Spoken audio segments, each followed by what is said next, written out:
¿Cómo están? Muy buenos días, soy Marisol La Chirica, soy psicoterapeuta y estamos en el librero de Marisol. Este es el episodio número 48. Nos estamos acercando al episodio número 50. Ni yo puedo creer cuánto hemos compartido en este año, realmente. Este libro, mira nada más, este libro es por kilo. Los cautiverios de las mujeres, madresposas, monjas, putas, presas y locas, de la doctora en antropología, maestra del Colegio de México, de la UNAM, ganadora de premios, etcétera, Marcela Lagarde, ¿sí? Es colección posgrado de la UNAM, Marcela Lagarde. Vamos a ver una foto de Marcela Lagarde cuando estaba jovencita, ¿eh? Bueno, hace muchos años que tengo este libro, me he asomado a él, digamos que por temas, ¿no? Sobre todo los temas que como terapeuta más consulto, pues es madre esposas, ¿sí? Todo lo que está alrededor de la noción de locura, ¿no? En la mujer. Pero como yo intenté ser monja cuando estaba chiquita, pues también el tema de las monjas me interesa. Es muy interesante consultarlo también en cuanto a las putas y a las presas, ¿sí? Es un libro totalmente académico, totalmente racional, súper bien documentado. Bueno, ¿qué les digo? De una doctora de antropología y muy, muy interesante, ¿sí? Sin embargo, al escogerlo, creo que mi motivación vino de que hace unos pocos días una exalumna mía me propuso revisar un texto precisamente acerca de la violencia, ¿no? Y de la concepción, ¿no? De los hombres acerca de lo que es ser mujer. Y de nuevo me empezó a remover, definitivamente atiendo bastantes mujeres víctimas de violencia y sí, también llego a atender hombres víctimas de violencia femenina en sus hogares, ¿no? Es verdad que antes el 99% de la violencia doméstica era ejercida de hombres hacia mujeres y que, bueno, aunque predominantemente eso sigue sucediendo, empieza a subir la estadística de la violencia doméstica ejercida de las mujeres hacia los hombres. Entonces, al tomar este libro, lo que andaba yo buscando era datos, objetividad, ¿no? Un poquito como de parámetros claros, ¿verdad? Porque al crecer yo también como víctima de violencia doméstica, el sesgo, o sea, puede ser muy grande. Y no puedo mentir, este tipo de lecturas me mueven demasiado, me ha costado trabajo, ¿no? Comenzar a grabar este video, pero creo que al final, tengo como ya la clave, ¿no? De por dónde dirigir este episodio del Librero de Marisol para que sea útil para todos ustedes. Miren, vamos a empezar por la frase con la que inicia el capítulo 7, página 257, Violencia y Poder, es digamos, lo toma de la canción de la maldita vecindad y los hijos del quinto patio. Dice, mi padre se emborrachaba y le pegaba a su mujer. Ahora yo lavo los platos y le pego a mi mujer. Ujú. Entonces, bueno, la autora destaca el cambio de roles, ¿sí? El que hemos observado, cómo los hombres pueden dejar ese tabú de que hay ciertas actividades en el hogar que son femeninas y obviamente otras que son masculinas, pero que sigue este concepto de mi mujer, ¿no? Es mía, ¿no? Que también puede ser viceversa, es mi marido, es mío, ¿no?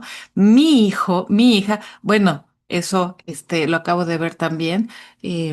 Una madre diciéndole a su hijo ya de 16 años, ¿no? Que se va a cortar el cabello. Los dos, ambos padres, ¿no? Se va a cortar el cabello exactamente como se lo dicen y en el momento en que el chico reclama, ¿no? Que no se te olvide, que eres mi hijo, mío. ¿Verdad? Ustedes saben que en el librero hablamos mucho de espiritualidad, de liberación, de trascendencia, mucho de salud mental, de vínculos sanos, ¿no? En el momento en que nosotros llamamos a una persona que es de nuestra propiedad y no lo hacemos con una referencia amorosa, te cuido, ¿no?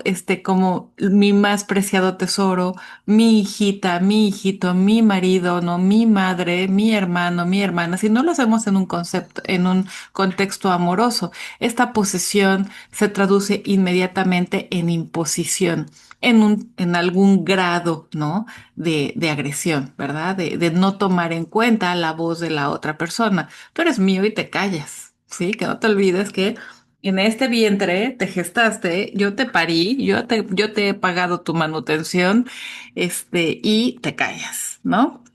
Entonces, ese mío, sí, tendríamos que revisar cuánto lo usamos en la vida diaria y si es en contextos de amor, protección, valoración, sí, aprecio, ¿no? O en contextos de imposición y de silenciamiento. Pero regresemos a Marcela Lagarde con su increíble super ensayo, libro Los cautiverios de las mujeres. Muy bien, aquí había algo interesante. Las relaciones entre hombres y mujeres tienen una enorme carga de agresividad que se manifiesta y se expresa de formas diferentes por ambos. Los hombres tienen derecho y permiso de ejercer la violencia contra las mujeres y ellas deben padecerla con obediencia y resignación.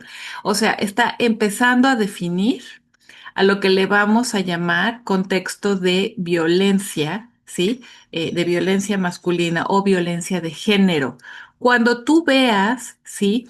Que el hombre confiesa, declara, manifiesta un derecho y permiso de ejercer violencia contra las mujeres y que la mujer tiene asumido, declarado, manifestado, ¿no?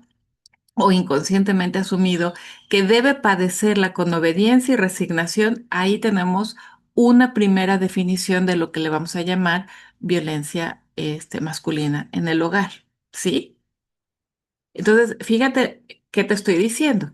Si yo, ¿no? Me siento agredida por alguna situación, algún comentario, algún hecho que mi pareja, hombre, ¿no?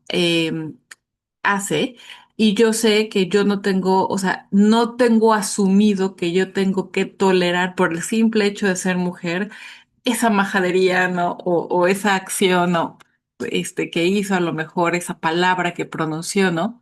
Y yo lo declaro y le digo, oye, me hubiera gustado que me dijeras esto de de la sala o esto de nuestros compromisos del domingo de esta otra manera. Y él dice, tienes razón, ¿no? No pensé, o sea, la verdad es que a mí no se me hizo mal, pero creo que puedo cambiarlo. Eso no es violencia, ¿sí? O sea, el hecho de que a mí como mujer no me guste algo y quiera corregirlo, o que la otra persona en un momento de enojo, de molestia, como también puede pasar con las mujeres, que soltemos exabruptos, ¿no? Y aventemos algo, ¿no? Y después digamos, no debí de haberlo hecho, una disculpa. Eso no es violencia, porque el hombre no está asumiendo que él puede ejercer esa violencia y que tú te tienes que aguantar, y tú no estás asumiendo que tú no tienes ningún derecho a solicitar, pues, cómo deseas ser tratada. ¿Te fijas? ¿Mm? Entonces, estamos definiendo los parámetros de violencia. Aquí este párrafo es el más importante. Página 259. La violencia contra las mujeres es de distinta índole y adquiere diferentes manifestaciones de acuerdo con quién la ejerce, contra qué tipo de mujer y la circunstancia en que ocurre. Hay una violencia del sojuzgamiento económico, de la imposición de decisiones, del engaño, de la infidelidad, del abandono. La violencia afectiva y corporal, reconocida como crueldad mental y como violencia física o sexual. Implica gritos, maltrato, humillación, distintos grados de ultraje erótico, el secuestro, los golpes, la tortura y la muerte. Ujú. Lo repito, no todo, ¿no? Eh, Violencia de sojuzgamiento económico, ¿sí? Tú no puedes decidir cómo vas a sostenerte en esta vida. si trabajas, no trabajas, si me tienes que entregar tu dinero o no, o si simplemente tienes que ser mi dependiente con los 3 pesos que yo te doy y es escasamente, es escaso, no es suficiente. La imposición de decisiones, o sea, yo mando, yo ordeno, tú obedeces, ¿sí? Del engaño, ¿sí? De la infidelidad, del engaño, o sea, nunca he estado en la cárcel y sí he estado en la cárcel. Nunca le he pegado a una mujer y sí le he pegado a una mujer. Mis padres son fulano y sutano y resulta que no son ciertas, etcétera. Soy mexicano y resulta que es colombiano, o sea, etcétera. Ujú. Eh, claro, la otra obvia con la que va con la infidelidad, pues es la poligamia, ¿verdad? Soy soltero, ¿no? Y no tengo otra pareja, otra familia, otros hijos, ¿no? Bueno, el engaño de la infidelidad, del abandono, ¿no? La violencia afectiva y corporal, cuando propositivamente, porque tengo el derecho, voy a lastimarte emocionalmente. Estás muy gorda, estás muy fea, eres una tonta, aunque te digan, ay, qué tontita, ay, qué paisa eres, ¿no? Ay, como que ya estás muy acabadita, ¿no? O sea, dañar las emociones propositivamente igual, obviamente, de una mujer hacia un hombre aplica. Todo esto aplica viceversa. Lo que tenemos que entender al ratito es lo que es la violencia estructural y la cuestión de la fuerza física. Em, la infidelidad, la violencia corporal, reconocida como crueldad mental y como violencia física o sexual, implica gritos, maltrato, humillación y distintos grados de ultraje erótico, el secuestro, los golpes, ¿no? Por supuesto, la violación, eh, la tortura y la muerte. Ujú. Eh, Ella dice que en esta variedad de acciones dañinas que son a la vez actos de afirmación patriarcal sobre las mujeres ocurre la llamada violencia sexual que llamaré violencia erótica porque denominarla sexual impide delimitar su especificidad. Bueno, aquí hay unos datos interesantes de los antiguos nahuas. Cita a López Austin, un libro una publicación de 1983, ¿no?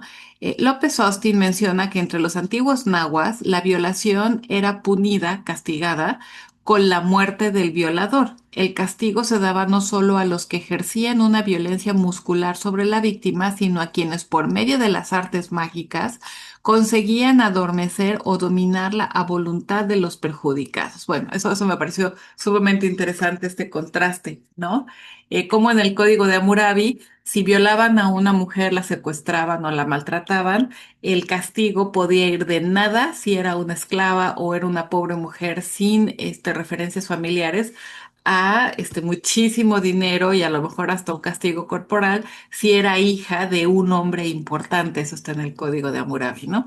Y como López Austin reporta que los nahuas, ¿no? Tenían un poquito más de claridad. Yo no estoy a favor de la venganza y no estoy a favor de que se mate a alguien por sus delitos, pero creo que tenían más claro, ¿no? El daño que obviamente a una mujer, a su familia, a toda la gente a la que está ligada y a la sociedad misma, la estructura misma de la sociedad, le hace tener como ciudadanos o personas de diferente valor. Ujú. Y hoy, actualmente 2026, y pensando más globalmente, no nada más en México, pensando norte de Europa incluido, con todo este problema, ¿no? Hacia los hombres caucásicos blancos, ¿no? El privilegio de los hombres caucásicos y toda esta devaluación que se hace hacia ellos, a la sociedad, al mundo, a la humanidad nos hace muchísimo daño catalogar con diferente valor, tanto si eres hombre como si eres mujer, ¿sí? Antiguamente, pues hay muchos escritos en los que la mujer era definida per se como una súcuba, que quiere decir poseída, ¿no? Por el demonio y entonces la fuente de todas las tentaciones. Entonces se separa de la evolución de hombres y mujeres, y dice, no, la mujer es algo aparte, más bajo, más vulnerable. al demonio, y más afín al demonio. Y el hombre, ¿no? Es más luminoso, más fuerte y más afín a lo que es bueno. Por lo tanto, diferentes derechos. Y se argumentaba, ¿no? Ken Wilber tiene una muy, muy buena reflexión acerca de esto, y Richard Rohr también lo cita a Ken Wilber en El retorno de Adán y de hombre salvaje a hombre sabio, creo, en esos dos libros. Cita a Ken Wilber que, bueno, que antes se justificaba el maltrato a las mujeres porque nuestro cerebro es físicamente más pequeño que los hombres, y en promedio las mujeres, pues, somos de menor estatura a los hombres y de menor fuerza física. Entonces, por lo tanto, pues no llegábamos a ser un hombre completo, y pues entonces, ¿por qué te vamos a dar los mismos derechos? Y Ken Wilber argumenta, lo que pasa es que ahora se voltea, se invierte la balanza, y como el hombre no es lo suficientemente afectivo, emocional, verbal como las mujeres, entonces ahora el hombre vale menos, ¿no? Y esto lo estamos viendo los terapeutas en el trato que las mujeres le dan a sus hijos varones. Y Dios de mi vida, en las escuelas, sobre todo lo que es woke, WOKA, qué terrible. De hecho, he visto casos, ¿no? En los que el chico, mientras más blanco, ¿verdad? Porque sí tiene que ver con el tono de la piel, y si tiene, es además afluente económicamente, más sistemáticamente es humillado y violentado psicológicamente por el personal femenino de la escuela, que además la mayoría del personal de las escuelas es femenino, cargándolo de todos los pecados de la historia y de la humanidad, como si las mujeres no hubiéramos participado en la historia, y además como si un pobre chiquito de kinder, ¿no? Fuera la encarnación de Hitler y de, ¿cómo se llamaba este mongol? ¿No? Se me fue. Pero bueno, de Alejandro Magno y de todos los conquistadores y de todas las personas que han ejercido violencia en este mundo. Ok, entonces vamos aclarando. La violencia masculina, la violencia de género existe. ¿Dónde existe? Donde la mujer está estructuralmente sometida, no hay salida. Por ejemplo, un pueblo en la ruralidad mexicana, es todavía demasiado común, ¿sí? Que la mujer no tiene otra escapatoria más que salir del pueblo sola, sin ayuda, y a veces ni siquiera eso. No tiene medios para ganarse la vida, está prohibido, ¿sí? Y por el simple hecho de ser mujer, tiene que estar, su sexualidad está sometida a lo que su padre y sus hermanos definan. Desgraciadamente, en la consulta me ha tocado atender demasiados casos de personas que vienen del campo en México, de poblaciones populares, en la Ciudad de México, en los que tanto el primo o los padres o los tíos o los hermanos abusan de alguna manera de la o las mujeres con toqueteos, con el lenguaje, penetraciones, ¿no? Y en el momento en que la chica, la niña se atreve a denunciar, la misma madre, ¿no? La termina silenciando, también con golpes, ¿no? Muchas veces, porque no puede una mujer rebelarse cuando está totalmente sometida económicamente, y el prestigio de la mujer depende ante la iglesia, ante la comunidad, ¿no? De lo que digan los hombres de ella. Cuando hay esta violencia estructural, estamos hablando de totalmente de violencia de género, y tendríamos que seguir enfocándonos en Egipto, en México, en Estados Unidos, en Francia, en Canadá, porque las violaciones de menores, la pedofilia, sigue siendo una parte demasiado importante de la economía mundial. O sea, todo lo que se saca de la trata de blancas, del abuso sexual de menores, sigue siendo una parte importante de la economía mundial. Nada más hay que ver, por ejemplo, a Epstein, ¿no? Pero, aunque sea en secreto, en cualquier estrato social, la pedofilia, el abuso, sí, de niños y de niñas, pero ahí sí también la estadística sigue apuntando más al sexo femenino, sigue siendo alarmante y terrible. Entonces, si hay estupro, aquí también lo define muy bien, sí, que es la seducción mediante engaños o amenazas hacia una adolescente. 13 a 18 años, creo que consulté lo más actualizado ahí con ChatGPT, ¿no? bueno, actualmente, ¿cuál es la legislación en México? Dice 15, 18 años, ¿no? Me supongo que antes de los 15 años se trató un caso de pedofilia, ¿no? No soy abogado. Mediante seducción, engaños o amenazas, la víctima consiente, ¿sí? A un acto sexual. Y es violación cuando hay no, ni siquiera se solicita el consentimiento, es una total imposición, ¿no? De la violencia sexual. Que esto también puede ser ejercido contra varones, ¿no? Bueno, entonces, cuando hay la incapacidad de la persona, hombre o mujer, por las circunstancias estructurales, psicológicas, si es un menor de edad, ¿no? De poder resistirse, denunciar, escapar, ¿sí? A lo que no consiente o no está en su bienestar, en su mejor interés, en su desarrollo psicológico, ¿sí? Lo vamos a considerar violencia, ¿no? Y también puede ser violencia de género de las madres o de los padres, ¿no? O de un matriarcado hacia un hijo varón, que también en la consulta de terapia familiar, me ha tocado atestiguar. ¿Por qué estoy constantemente haciendo este balance? Porque estamos muy confundidos y los matrimonios se están deshaciendo. Sí, la mayoría de los matrimonios están terminando en separación, en divorcio, porque le estamos llamando feminismo a cualquier acto de agresión y de violencia de las mujeres hacia los hombres, humillándolos, ¿no? Controlándolos, manipulándolos, haciéndolos, ya saben, ¿no? Culpables de todos los malestares y responsables de todos los males, ¿no? Y le estamos llamando violencia masculina a cualquier petición, ¿no? Que el hombre tenga que hacer o cualquier imperfección que tenga. Entonces, recordemos que si el hombre no asume, sí, que él tiene el derecho a maltratarte, y si tú tienes la capacidad de decir, esto no me agrada y quisiera que discutamos, ¿no? Cómo lo pudiéramos cambiar, y esa discusión se da, eso no es violencia masculina y sí es violencia si tú en lugar de solicitar, a mí me gustaría que me trataras de esta manera, ¿no? Le dices que es lo peor, que no hay peor hombre sobre la tierra y que ni que se olvide del sexo o de ver a sus hijos, ¿no? O que tú le atiendas no sé, que tú hagas tu rol habitual, ¿no? En la relación, porque no se lo merece y porque no sirve para nada. ¿Sí ven por dónde voy?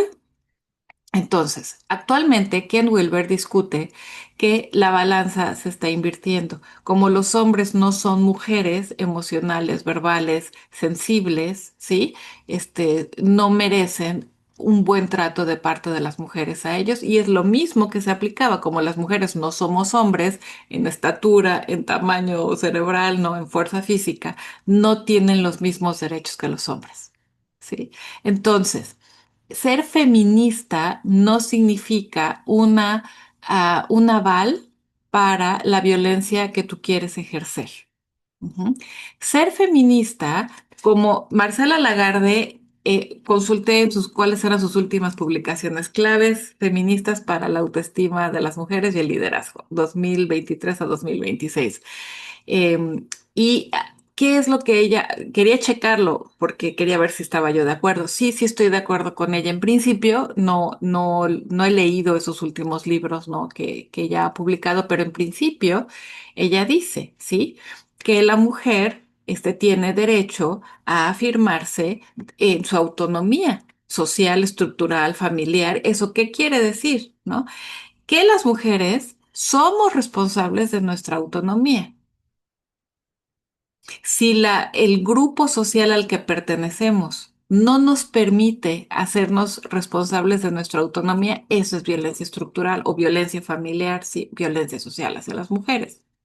Pero una vez que no hay esa prohibición, podemos estudiar, podemos trabajar, podemos elegir si queremos ser mamás o no, podemos elegir si queremos casarnos o no, podemos elegir nuestra religión, podemos elegir prácticamente, ¿no? Cómo queremos hacer nuestra vida. Digo, o sea, si eres clase media, pues con los medios de clase media, si eres clase baja, pues con los medios de clase baja, si eres clase alta, con los medios de clase alta. Pero si lo puedes hacer, no es violencia, ¿sí?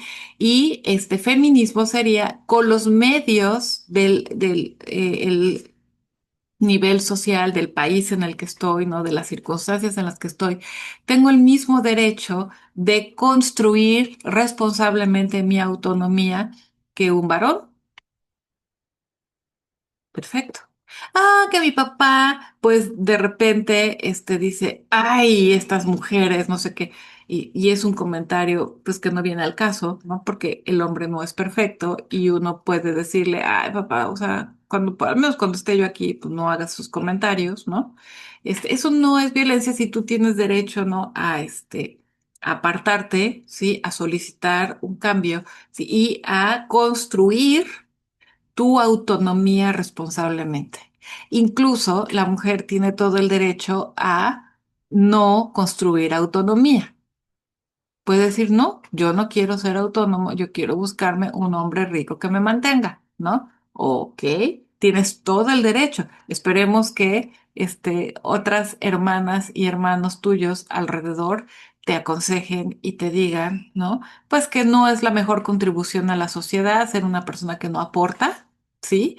Una persona que no ha descubierto su valor intrínseco y que no te da ninguna garantía de que vas a tener una vida sana, feliz o ni siquiera cubierta de gastos, no, por el hecho de casarte con un hombre rico, porque los hombres ricos se enferman, se quedan discapacitados, se mueren, se van con otra, o simplemente su negocio fracasa, o simplemente llega la guerra a tu país y entonces ya nadie tiene lana, o sea, no hay garantías, ¿no? Y lo mejor es responder al llamado, ¿verdad? Que tenemos como personas a aportar a que este mundo, a que estas situaciones sean mejor. No te estés peleando con tu hermano, con tu papá, con tu marido, si es que no estás tú dentro de esta violencia estructural. Aprende a dialogar, aprende a serte autónoma, aprende a no definirte a partir de las relaciones. Eso es sano para todos, también para los hombres, ¿no? Y no olvidemos que sí hay mujeres en todos los estratos sociales, o sea, obviamente también hay violaciones y golpizas, ¿no? Ahora sí que los ricos también lloran, ¿no? Yo no estoy diciendo que no. Lo que pasa es que es muy diferente que si tienes este dinero para escapar y tienes familia en otro país, ¿no? A la pobre indígena que está en la sierra y que acabo de entrevistar a una señora, ¿sí? De los pueblos de aquí de Yucatán. A los 13 años tuvo que escapar sin nada. Ajá, de su pueblo, pues la violaron y ella, muy inteligente, ella quería hacer algo de su vida y pues se fue en gran pobreza, ¿no? A trabajar como empleada doméstica para poder estudiar algo y salir adelante.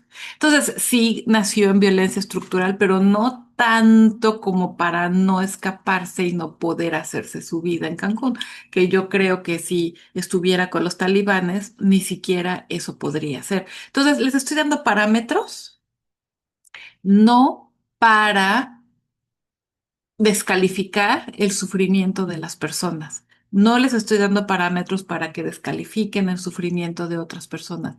Les estoy dando parámetros para no hacerse una historia personal de víctima, ujú, y responder a un llamado de autonomía y responsabilidad por la propia autonomía y de voltear la mirada a donde están las víctimas, y voy a repetir de qué, donde están las víctimas, ¿sí? De sojuzgamiento económico, de la imposición de obedece y te callas, ajá, del engaño, de la infidelidad, del abandono. Sí, bueno, a ver, infidelidad, ¿sí? La infidelidad es algo bien complejo. Como terapeuta de pareja se los puedo decir, ¿sí? Sí es un acto de agresión hacia tu pareja, pero hay toda una gama de infidelidades, desde la poligamia flagrante de y tengo derecho y te callas y esta es mi otra esposa y estos son mis otros hijos. Un tiempo me tocó entrevistar familias de microbuseros y había mucha poligamia ahí y las mujeres se conocían entre sí y los medios hermanos, ¿no? Ok, este, una cosa es estar en ese extremo y otra cosa es tener un desliz ocasional, ¿no? En ciertas circunstancias, ¿no? En las que algo falta en el matrimonio, hay muchas cuestiones inconscientes y entonces una persona puede cometer un error o mantener una relación durante un tiempo, ¿no? O sea, no deja de ser algo que lastima a la pareja, ¿sí? Pero no es lo mismo hacerlo con conciencia, lastimando a la pareja sin ningún remordimiento y ninguna intención de enmienda. Es más, traerle la amante, ¿no? A la esposa y a los hijos, ¿no? O las este, amantes, ¿no? A lo que es un evento psicológico producto de la relación de pareja que se trae a la conciencia y es para el despertar espiritual. Entonces, todos estos contextos son difíciles de discriminar. Lo que importa es la intención. Si tú te das cuenta que como mujer de por sí tienes una inclinación a estar enojada con los hombres, ¿no? Seguramente tienes tus razones y seguramente esas razones son de peso, ¿sí? No en balde, pues hemos pasado por muchos siglos, ¿no? De violencia sistemática, estructural, histórica hacia las mujeres, pero una cosa es trabajar tu dolor, reconocerlo, ¿no? Y que alguien te acompañe con toda la empatía, toda la compasión, y otra cosa es no darte cuenta pues que a lo mejor tu situación ya cambió y que realmente tú ya no vives violencia. O sea, ese sería mi caso. Yo crecí en una familia violenta. La violencia era pareja. Este, a mis hermanos les fue en feria también, ¿no? Pero sí había todo este machismo, ¿no? Estructural, ¿no? Sin embargo, en ningún momento mi padre me prohibió estudiar o me dejó de motivar para ser excelente en mis estudios y estudiar todo lo que necesitara y clases de pintura y clases de música. En ningún momento hubo esa mirada de tú no y tus hermanos sí. Entonces, cuando yo me veo en este momento clase media, trabajando, en libertad, pudiendo salir a la calle, definir a qué me dedico, definiendo cómo gasto mi dinero, ¿no? Mi pasado, con sus grandes sesgos, ¿no? De violencia, no deben empañar la mirada que yo tengo hacia los hombres. Y si me doy cuenta que todavía hay dolor y resentimiento y reactividad hacia los hombres, es mi responsabilidad y mi privilegio poder trabajar en mi sanación para poder construir, seguir construyendo y seguir promoviendo eh, relaciones equitativas, relaciones respetuosas, relaciones de colaboración, relaciones amorosas entre hombres y mujeres, no relaciones de venganza y en las que yo voy a hacer justicia por mi propia mano a lo que yo considero un delito en la otra persona. ¿Sí? Entonces, es muy bueno informarse, es muy bueno leer feminismo de gente que es verdaderamente experta, como Marcela Lagarde. Lagarde. Es muy malo que te informes del feminismo y del machismo en cortos de TikTok, de Reels de Instagram, ¿no? O con tu vecina o con tu compañero de trabajo. No hagas eso.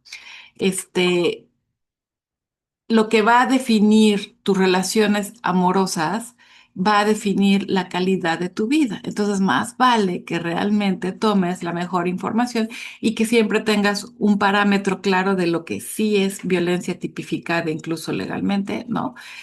Lo que es falta de habilidades de comunicación, falta de habilidades para manejar la propia reactividad emocional, falta de habilidades de negociación de conflictos, ajá. Y ¿no? Y lo que es el tener la mirada bien puesta en la meta de construir las relaciones más amorosas, más respetuosas, más colaborativas con todas las personas con las que esto sea posible, indistintamente de su sexo, de su género. Bueno.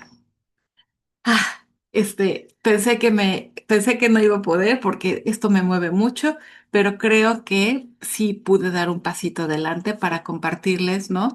Este, que hay muchos aportes, ¿no? Y que hay muchas buenas brújulas para cuando nuestro mundo interno y las voces de fuera nos confunden y nos llevan a la amargura, a la venganza, ¿sí? A aislarnos, ¿no? Despreciando a la otra persona y a la contraposición, ¿no? Unos en contra de otros en lugar de la colaboración para poder trabajar por las víctimas que están sufriendo golpizas, hambre, violaciones, secuestros, pedofilia, trata de blancas, ¿no? Y las desapariciones en México, que están terribles. Tres cuartas partes de los desaparecidos son hombres. Estamos peleando tanto adentro de la casa que no estamos viendo lo que está pasando afuera. Bueno, pues nos vemos en el próximo librero de Marisol. Aquí les dejo a Marcela Lagarde, ya está desgastadito por el sol y por el tiempo este libro. Los cautiverios de las mujeres, madresposas, monjas, putas, presas y locas. Ujú.